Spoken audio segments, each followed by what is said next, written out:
Tax से जुड़े हर उलझनों को दूर करने के लिए लेकर हम हाजिर हैं आपका पसंदीदा शो टैक्स गुरु, जहां हम नियमों के दायरे में रहकर टैक्स बचाने के बेहतरीन तरीके आपको बताते हैं। नमस्कार, मैं हूं लक्ष्मण रॉय और हमारे साथ इस बार होंगे जाने माने टैक्स एक्सपर्ट मुकेश पटेल साहब। मुकेश पटेल साहब, आपका स्वागत है। आप अहमदाबाद से जुड़ रहे हैं और हमारे टैक्स गुरु शो के जो खासियत है वो है कि हर एक्सपर्ट जो है कुछ ना कुछ अपना रिसर्च करके आते हैं, जो आमतौर पे आपको कहीं देखने पढ़ने को या सुनने को नहीं मिलता है। तो मुकेश पटेल साहब ने भी कई सारे मुद्दों पर खास रिसर्च किया है जो आपको टैक्स बचाने में काफ़ी मदद करने वाले हैं। तो मुकेश पटेल साहब से इन सारे मुद्दों पर बातचीत करेंगे। मिसाल के तौर पर हम बात करेंगे सोवरेन गोल्ड बॉन्ड में करते हैं अगर आप निवेश तो कैसे बनेगी टैक्स की देनदारी। अगर आप एनआरआई हैं और अपनी मां को पैसे भेजते हैं तो भी क्या देना होगा टैक्स। और साथ में ये बताएंगे कि गिफ्ट या विरासत में मिली संपत्ति पर टैक्स की देनदारी तय करते वक्त किन किन बातों का रखें ख्याल।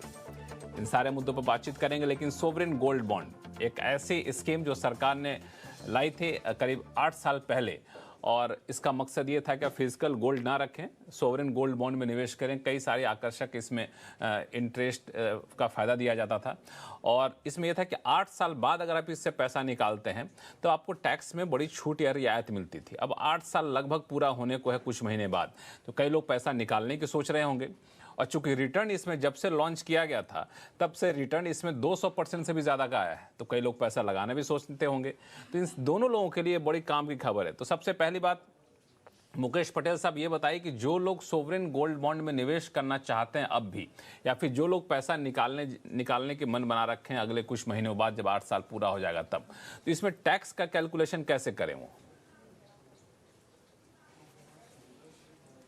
लक्ष्मण जी, ये आपने बहुत सही समय चुना है, क्योंकि जैसे आपने बताया नवंबर 2015 में ये सॉवरेन गोल्ड बॉन्ड की स्कीम शुरू हुई और सरकार का मकसद ये था कि फिजिकल गोल्ड की जगह अगर लोग ये अपने अकाउंट से इलेक्ट्रॉनिक गोल्ड होल्ड करें तो वो एक तो सुरक्षित है, आपको प्योरिटी की और उसकी गारंटी है।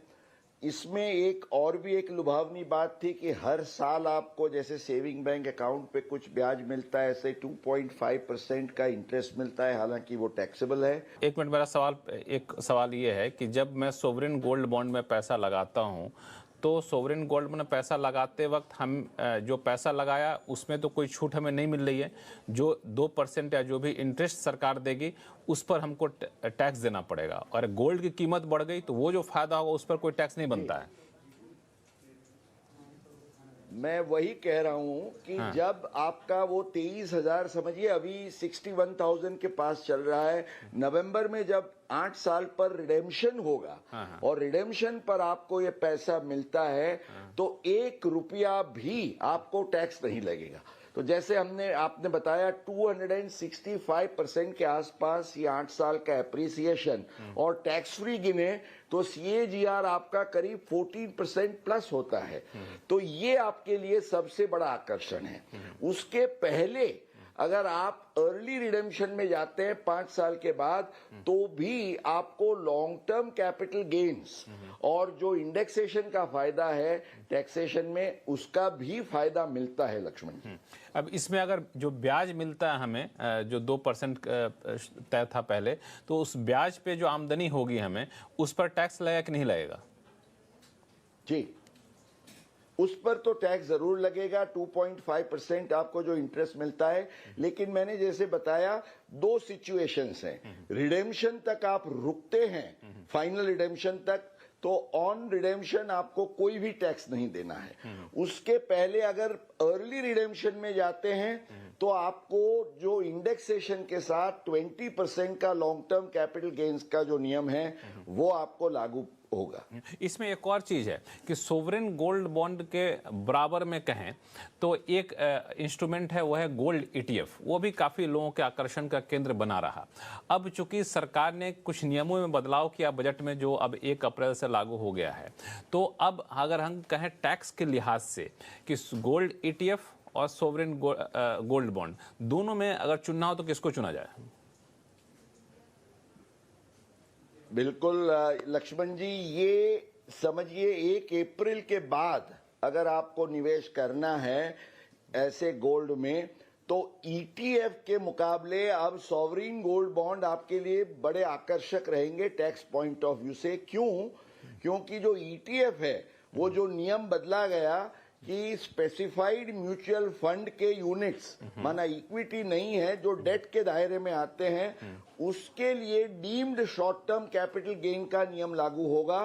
इसलिए आपको लॉन्ग टर्म का इंडेक्सेशन और जो कंसेशनल रेट का फायदा ईटीएफ के नए निवेश में नहीं मिलेगा, जबकि सॉवरिन गोल्ड बॉन्ड में आपको उसके मुकाबले ये फायदा बिल्कुल बरकरार रहेगा, बना रहेगा। तो ये आपको ख्याल में रखना है। तो अगर आप गोल्ड ईटीएफ में पैसा लगाने जा रहे हैं या फिर आप सोच रहे हैं गोल्ड ईटीएफ में लगाऊं या फिर सोवरेन गोल्ड बॉन्ड में लगाऊं, तो टैक्स की देनदारी के हिसाब से देख लीजिए। जैसा कि मुकेश पटेल साहब कह रहे हैं, गोल्ड बॉन्ड ज़्यादा फायदेमंद है, और अगर आप गोल्ड बॉन्ड में पैसा लगा चुके हैं, लगाने की सोच रहे हैं, तो उसमें भी टैक्स की देनदारी इन्होंने बहुत बखूबी समझा दिया। ये समझकर आप पैसा लगाएंगे तो निवेश बेहतर कर पाएंगे और फायदा भी ज़्यादा कमा पाएंगे और टैक्स भी बचा पाएंगे। चलिए अब सीधे चलते हैं वाराणसी, जहाँ से हमारे साथ फोन लाइन पर जुड़ चुके हैं कमल कुमार सिंह साहब। कमल जी नमस्कार, कैसे हैं आप? नमस्कार लक्ष्मण जी, मैं बढ़िया हूं। मैं बनारस से बोल रहा हूं जी। बताएं क्या उलझन है आपकी? सर, मेरा सवाल है कि 2004 में हमने अपनी वाइफ के नाम से एक लैंड लिया था, कृषि। ठीक है। और 2022-23 फाइनेंशियल ईयर में वो लैंड मेरा एनएचआई में जा रहा है, जिसका कंपलसरी एक्विजिशन में मेरे को पैसा मिला है। वो पैसा हेवी अमाउंट मिला है। ठीक है। अब वो पैसा आवासीय जोड़ के एनएचआई ने हमको दिया है, तो क्या अब इस पर कैपिटल गेन लगेगा या नहीं लगेगा? पहला सवाल। और दूसरा सवाल मैं आपसे आपके पास आऊंगा, फोन लाइन पे बने रहिए। पहला सवाल का जवाब लेते हैं मुकेश जी से, जो हमारे टैक्स एक्सपर्ट हैं, फिर दूसरा सवाल आपसे पूछूंगा। फोन लाइन पे बने रहिए। मुकेश जी, बड़ा इंटरेस्टिंग सवाल है। एग्रीकल्चर लैंड के तौर पर लिया था, अब एनएचआई ने जो इनको कंपनसेशन दिया है वो रेजिडेंशियल प्रॉपर्टी के तर्ज पे दिया है। लक्ष्मण जी, कमल जी के लिए खुश खबर ये है कि ये जो national highway authority of India NHAI जमीन के लिए जब ये कंपलसरी एक्विजिशन करती है रोड बनाने के लिए, so it is done in public interest. ये रोड के लिए समझिए, या हमारे इलाके में जैसे बुलेट ट्रेन बनती है, कहीं कोई इरिगेशन की कनाल बनती है, तो ऐसे केसेस में जब सरकार के द्वारा कंपलसरी एक्विजिशन होता है, चाहे वो एग्रीकल्चर लैंड हो या नॉन एग्रीकल्चर लैंड हो, उस पर जो आपको मुआवजा मिलता है, कॉम्पेंसेशन मिलता है, इनके लिए खुश खबर ये है, this is completely tax free. आप मुझे कहेंगे ये इनकम टैक्स एक्ट में कहां लिखा हुआ है? तो इसके लिए अब राइट फॉर फेयर कॉम्पेंसेशन एक एक्ट बना हुआ है, उसमें इसका प्रावधान किया गया है। और ये प्रावधान को मानते हुए सीबीडीटी ने 2016 में एक सर्कुलर निकाला, सर्कुलर नंबर 36, जहां ये कहा गया है कि ऐसा कोई भी कॉम्पेंसेशन है, it will be treated as completely exempt. तो एनएचएआई इनके रोड के 1 करोड़ का कॉम्पेंसेशन से कोई भी अमाउंट हो, मान लो किसी केस में तो 5 करोड़ या 10 करोड़ भी हो सकता है, उस पर 1 रुपया भी टैक्स नहीं लगेगा। तो कमल जी आप बिल्कुल खुश हो जाइए, आप पर कोई टैक्स नहीं है, लेकिन लगता है कुछ पेच है। कमल जी एक और सवाल पूछना चाहते हैं, बताएं दूसरा सवाल क्या था आपका? सवाल है कि मेरे को डर था कि मेरे को फाइनेंशियल ईयर 22-23 में वो पैसा मिला था, तो मेरे को डर था। तो मैं लास्ट डेट फाइनेंशियल ईयर 22-23 के दिन मैंने उसमें से 75 लाख रुपया इन्वेस्ट कर दिया। अच्छा। वो बिल्डर को दे दिया। मकान खरीदने के लिए कुछ एडवांस दे दिया। तो मेरे को बचे और कुछ पैसे बचे, तो क्या उन पैसे को मैं अगले फाइनेंशियल में बिल्डर को दे सकता हूं या नहीं दे सकता हूं? क्या मेरे को मेरा टेंशन है कि कैपिटल गेन मेरे को बचाना है। कमल जी, ये जो बिल्डर को आप पैसा दे रहे थे, उससे पहले आप टैक्स को फोन कर लिए होते तो आपको जो है टेंशन रखना ही नहीं चाहिए था। लक्ष्मण जी, इनको कोई टेंशन का चिंता रखने की आवश्यकता नहीं है। वो मकान में निवेश करे या न करे, बिल्डर को दे या न दे, उनको 1 रुपया भी टैक्स नहीं देना है। बिल्कुल, आपको बिल्कुल कोई टैक्स देना ही नहीं है, बिल्डर को दे दिए, लेकिन डर के मारे अगर दिए तो मैं तो यही सजेस्ट करूंगा कि ऐसी सूरत में तुरंत आपको टैक्स गुरु से संपर्क करना चाहिए था। लेकिन खैर, आप पे टैक्स की देनदारी बिल्कुल नहीं बनेगी और आप निश्चिंत हो जाइए, आप उस पैसे का बेहतरीन तरीके से इस्तेमाल करिए। चलिए अब चलते हैं दिल्ली, जहां से राकेश अरोड़ा जी हमारे साथ फोन लाइन पर जुड़ चुके हैं। राकेश जी नमस्कार। नमस्कार सर, मैं अप्रैल 2022 रिटायर हुआ हूँ और मेरा पीएफ एक्युमुलेशन पीएफ कमिश्नर के पास है। तो 3 साल तक वहाँ पैसा रख सकता हूँ। मैं ये जानना चाहूंगा कि ब्याज मिलेगा उस पर मुझे देना है कि नहीं देना है, क्योंकि पीएफ से हम 15 साल करते हैं तो टैक्स नहीं लगता है। राकेश जी, आपके लिए अब देखिए, आपने सही बताया कि पीपीएफ होता है तो उसमें 15 साल के बाद भी आप अपना अकाउंट चालू रखते हैं, उस पर जो ब्याज मिलता है उस पर कोई टैक्स नहीं है। पर ये जो एम्प्लॉइज प्रोविडेंट फंड का ईपीएफ का अकाउंट है उसमें आप सतर्क रहिए, क्योंकि हालांकि इसके बारे में इनकम टैक्स एक्ट में अभी कोई क्लैरिफिकेशन नहीं है, पर कुछ इस पर judicial pronouncements income tax tribunals के आए हैं जिनमें ये कहा गया है कि एक बार एम्प्लॉय जब तक रिटायर होता है उसको जो भी उसका प्रिंसिपल और उस दिन तक का इंटरेस्ट है उस पर कोई टैक्स नहीं लगेगा।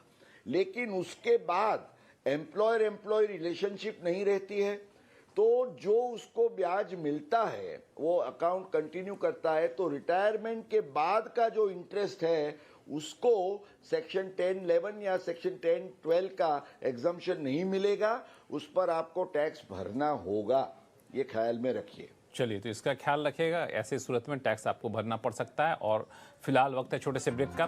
ब्रेक के बाद बताएंगे आपको कि गिफ्ट में मिली संपत्ति पर टैक्स की देनदारी तय करते वक्त किन किन बातों का रखें ख्याल, बताएंगे छोटे से ब्रेक के बाद।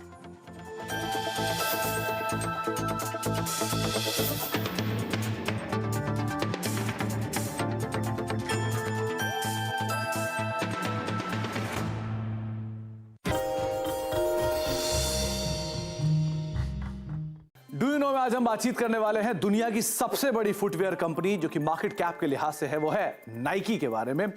दरअसल 62% वर्ल्ड एथलीट मार्केट का जो मार्केट शेयर है वो नाइकी कैप्चर करता है और हम सब जानते हैं किस तरह से इस ब्रांड की डोमिनेंस दुनिया भर में देखने को मिलती है। इस कंपनी की जो शुरुआत हुई थी वो करीब 1964 में हुई थी और इसकी शुरुआत ओरिगन्स के एक ट्रैक एथलीट फिलिप नाइट और उनके कोच बिल बोवरमैन साहब ने की थी। और शुरुआती कारोबार में नाइकी जूते बनाने कामकाज में तो नहीं थी, लेकिन हाँ ओनित्सुका टाइगर जिसके जूते आपने अक्सर मॉल में देखे होंगे, उनके डिस्ट्रीब्यूशन के कारोबार के अंदर ज़रूर दिखाई पड़ती थी। नाइकी ने जब शुरुआत की थी तब ये नाइकी के नाम से नहीं, दरअसल इसका नाम नाइकी है, नाइक नहीं है। नाइकी की जो शुरुआत हुई थी वो नाइकी के नाम से नहीं हुई थी, जबकि ब्लू रिबन स्पोर्ट के नाम से इसकी शुरुआत हुई थी। 1971 में ही इसका नाम बदला गया था नाइकी के तौर पे।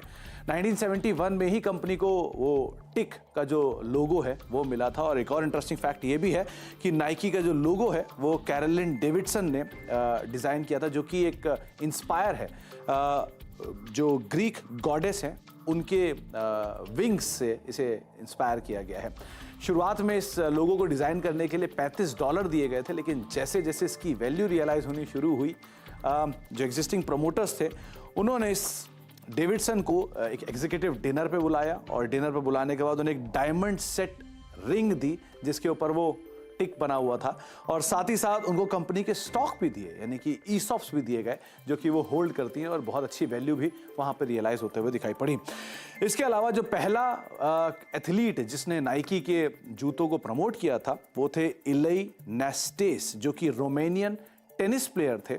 और एक और इंटरेस्टिंग फैक्ट ये भी है कि माइकल जॉर्डन, जो कि जिनकी वजह से नाइकी की एक बहुत बड़ी सीरीज़ बनी, शू सीरीज़ बनी, वो एक समय पर इस कंपनी के साथ कामकाज करने के लिए तैयार नहीं थे। बाद में माइकल जॉर्डन साहब के पेरेंट्स उन्होंने समझाया, तब वो नाइकी के हेडक्वार्टर फ्लाई करके गए और वहाँ जाकर उन्होंने टाई अप किया।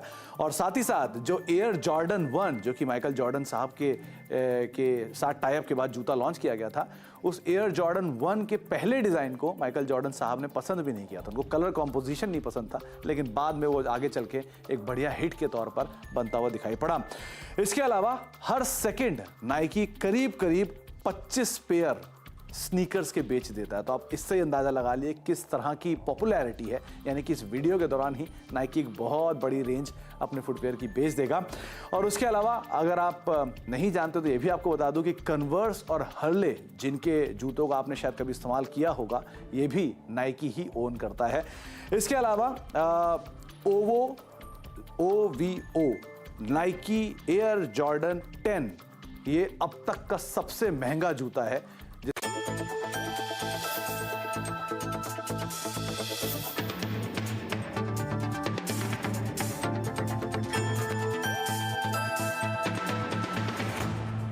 ब्रेक के बाद एक बार फिर से आपका स्वागत है। आप देख रहे हैं टैक्स गुरु और हमारे साथ हैं अहमदाबाद से जुड़े हुए जाने माने टैक्स एक्सपर्ट मुकेश पटेल साहब।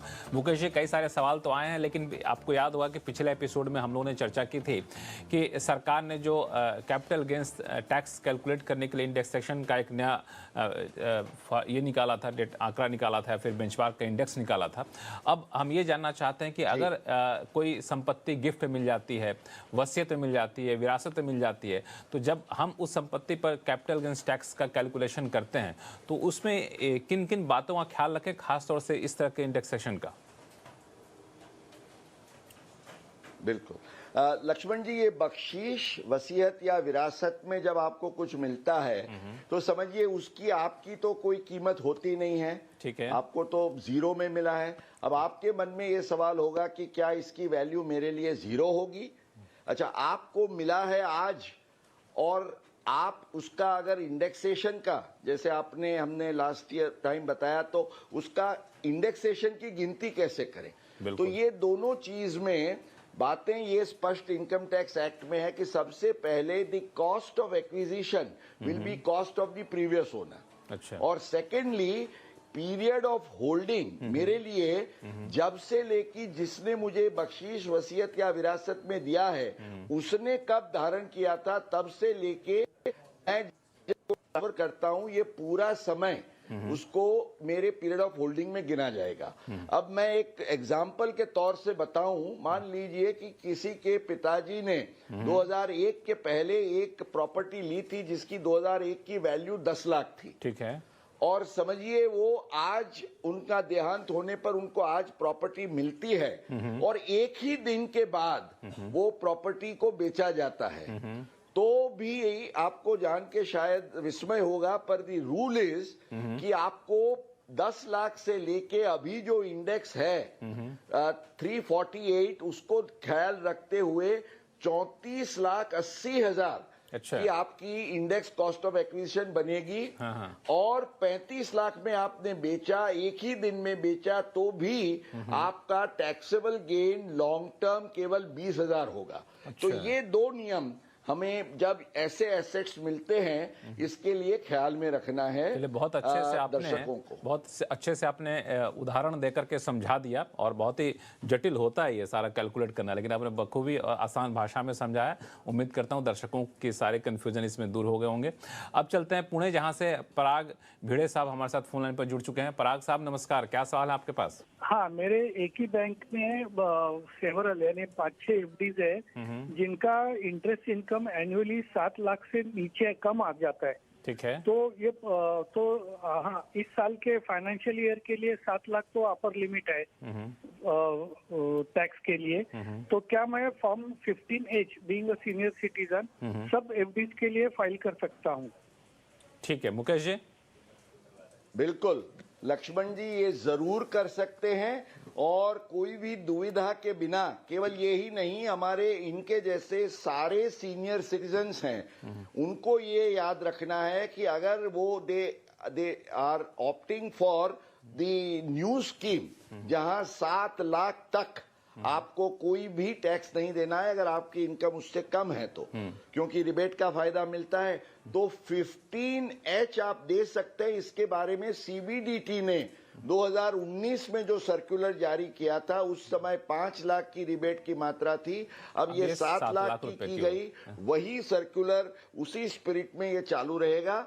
तो भाई साहब आप 15H दीजिए और निश्चिंत हो जाए। बिल्कुल पराग जी, कोई टेंशन की बात नहीं है और आपने सही सोचा है। चलते हैं गुरुग्राम, जहां से अभिषेक खंडवाल जी हमारे साथ फोन लाइन पे जुड़ चुके हैं। अभिषेक जी नमस्कार। नमस्कार। कहाँ उलझन है आपकी? मेरा सवाल एचयूएफ टैक्स प्रोविजन से रिलेटेड था। तो अगर करता है एचयूएफ मेंबर एचयूएफ को गिफ्ट करता है gift in a form of cash या प्रॉपर्टी, तो उसके टैक्स प्रोविजन क्या रहेंगे और उस गिफ्ट से कोई इनकम एक्रू होती है तो उसकी टैक्सेबिलिटी कैसी रहेगी? ठीक है जी, देखिए इसमें दो बातों का ख्याल रखिए। सबसे पहले जब इंडिविजुअल जो करता है या मेंबर है वो अपने ही एचयूएफ को कितनी भी रकम की गिफ्ट दे तो एचयूएफ के हाथ में कोई टैक्स नहीं लगता है, क्योंकि उसको रिलेटिव के दायरे में माना जाता है सेक्शन 56(2) के तहत। इसलिए एचयूएफ को टैक्स का सवाल नहीं है।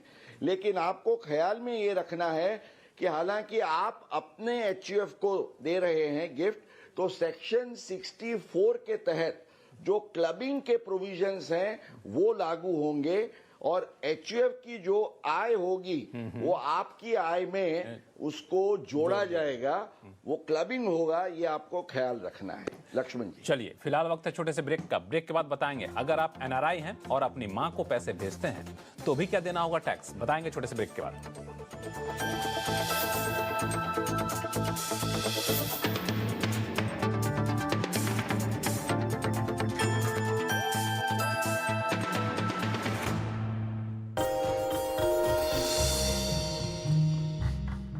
डू यू नो में आज हम बातचीत करने वाले हैं दक्षिण भारत से शुरू हुई consumer durable major V Guard के बारे में। दरअसल इस कंपनी की शुरुआत करीब 50 साल पहले रफली 1977 में कोशुसेफ चितिल्लापिल्ली साहब ने शुरू की थी ये कंपनी, और उस समय पर ये कंपनी उन्होंने 1 लाख रुपए की जो पूंजी अपने फादर से ली थी उसके साथ शुरू की थी। दरअसल इस कंपनी की शुरुआत तो उन्होंने अपने घर से जुड़े हुए एक 400 स्क्वायर फीट के एक गैरेज के अंदर की थी, और शुरुआती कारोबार में उनके साथ महज 4 लेबर थे जिनके साथ उन्होंने शुरुआत की, लेकिन धीरे धीरे इस कारोबार को उन्होंने एक्सपैंड किया।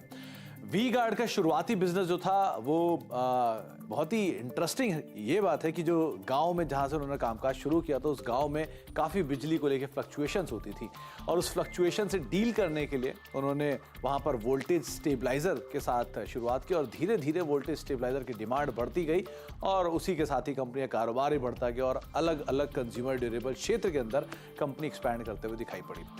कुछ और इंटरेस्टिंग फैक्ट में एक फैक्ट ये भी है कि वी गार्ड ने अपने कारोबार को शुरू करने के 23 साल बाद एक और सेगमेंट के अंदर एक्सपैंड किया, जिस सेगमेंट में एम्यूजमेंट पार्क आप मान के चल सकते हैं। दरअसल कंपनी की ही एक और जो ग्रुप की एक और जो सब्सिडरी है या फिर कह सकते हैं सिस्टर कंसर्न है, वो वंडरला पार्क के नाम से ऑपरेट करती है, जो कि चितिल्लापिल्ली साहब के दूसरे बेटे ऑपरेट करते हैं।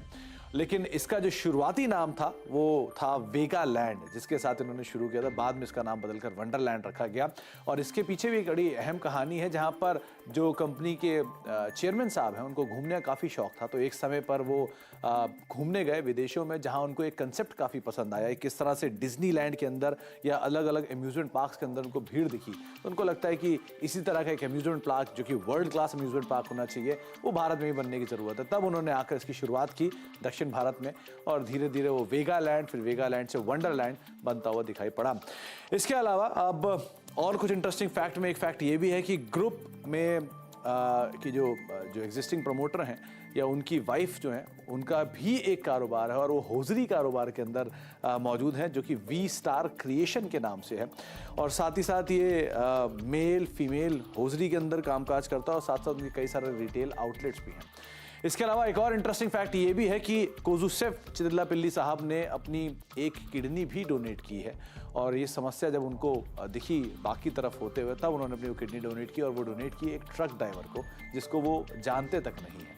और इस तरह से उन्होंने कई सारे नोबल कॉज भी किए हैं, और अपने जो बाकी एक्टिविटीज़ हैं उस पर भी काफ़ी ज़्यादा वो कामकाज करते हैं, और अभी वो 70 साल के हैं लेकिन पूरी तरह से हेल्दी हैं, और सबको प्रेरित करते हैं कि वो भी अपने जो ऑर्गन्स हैं उन्हें डोनेट करें। तो कुछ इंटरेस्टिंग फैक्ट वी गार्ड और वी गार्ड के प्रमोटर्स से रिलेटेड आए, कुछ और फैक्ट लेकर आते रहेंगे।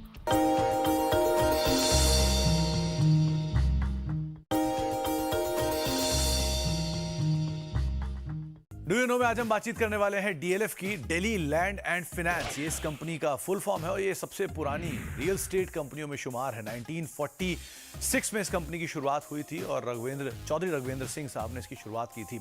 कुछ इंटरेस्टिंग फैक्ट ये भी है कि दिल्ली में जो बहुत ही प्रोमिनेंट एरियाज हैं, जैसे कि ग्रेटर कैलाश, हौस खास, साउथ एक्स, शिवाजी पार्क, ये कुछ ऐसे एरियाज हैं जिनको डीएलएफ ने ही डेवलप किया था। और कुछ और इंटरेस्टिंग फैक्ट्स में कंपनी का आईपीओ आया था 2007 में, और उस समय का सबसे बड़ा आईपीओ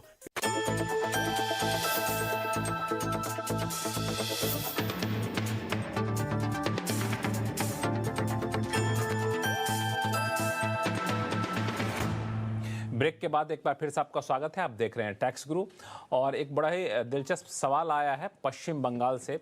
ये शेखर प्रमाणिक जी हैं, वैसे ये एनआरआई हैं, और ये एनआरआई हैं और इनकी माँ जो है वो भारतीय हैं। अब दुविधा ये आ रही है कि ये 2 साल से मलेशिया में रह रहे हैं, वहाँ काम करते हैं, वहाँ से जो भी पैसा मिलता है उसका एक हिस्सा अपनी माँ को भेज देते हैं, और जो अकाउंट में पैसा भेजते हैं वो जॉइंट अकाउंट है जहाँ पे इनकी माँ फर्स्ट होल्डर है और ये खुद सेकंड होल्डर है। अब ये जानना ये चाहते हैं कि पहली बात कि क्या ये पैसा भेजना ऐसे अकाउंट में सही है ना, इनकम टैक्स विभाग के हिसाब से गैर कानूनी तो नहीं है। तो दूसरा सवाल भी इनके पास है, तो पहला कानूनी है कि नहीं है मुकेश जी? लक्ष्मण जी, एक बहुत क्लियर बात है कि एनआरआई कोई भी हो, उसकी विदेश की आय है, जब वो विदेश में आय कमा के वो यहाँ इंडिया में जब वो रेमिट करता है और अपने अकाउंट में या किसी के साथ जॉइंट अकाउंट में उसको वहाँ भेजता है, तो यहाँ भेजने में कोई टैक्स के या एक्सचेंज कंट्रोल के रेगुलेशंस में कोई भी उसमें अंतराय नहीं है। जॉइंट और अकाउंट इस में पर भेजी हुई रकम पर कोई टैक्स की जिम्मेवारी भी खड़ी नहीं होगी। तो ये जॉइंट अकाउंट में अगर फर्स्ट होल्डर भारतीय है तब भी कोई दिक्कत नहीं होगी, सेकंड होल्डर एनआरआई है तब भी कोई दिक्कत नहीं होगी? कोई दिक्कत नहीं होगी। इसमें उनकी जो माताजी भले फर्स्ट अकाउंट होल्डर है, पर ये जो आय है वो विदेश में कमाई हुई है, यहाँ वो रेमिटेंस है, it is on the capital account, इसलिए इस पर कोई भी टैक्स नहीं लगेगा। तो आपने दोनों में से किसी अगले के सवाल का भी जवाब दे दिया कि ये अगले सवाल का जवाब आपने दे ही दिया। पहली बात तो ये गैर कानूनी नहीं है। शेखर प्रमाणिक जी, आप बिल्कुल बेहिचक पैसा भेजते रहिए। दूसरा, जो पैसा भेजते हैं या फिर इस अकाउंट में जो पैसा है उस पर टैक्स की देनदारी भी बिल्कुल नहीं बनेगी, क्योंकि ये पैसा विदेश में कमाया हुआ पैसा। तो निश्चिंत हो जाइए। और मुकेश पटेल जी, सभी सवालों का जवाब देने के लिए आपका बहुत बहुत शुक्रिया, और खास रिसर्च करके लाए कई सारे टॉपिक पर, इसके लिए आपका बहुत बहुत धन्यवाद। और दर्शकों से यही कहूंगा, उनके पास कोई भी सवाल हो, चाहे जीएसटी से जुड़ा हुआ हो या फिर इनकम टैक्स से, आप हमें लिख भेजिए tax@moneycontrol.com पर। अपना जब सवाल भेजें तो अपना नाम और मोबाइल नंबर लिखना ना भूलें। नमस्कार, देखते रहिए CNBC आवाज।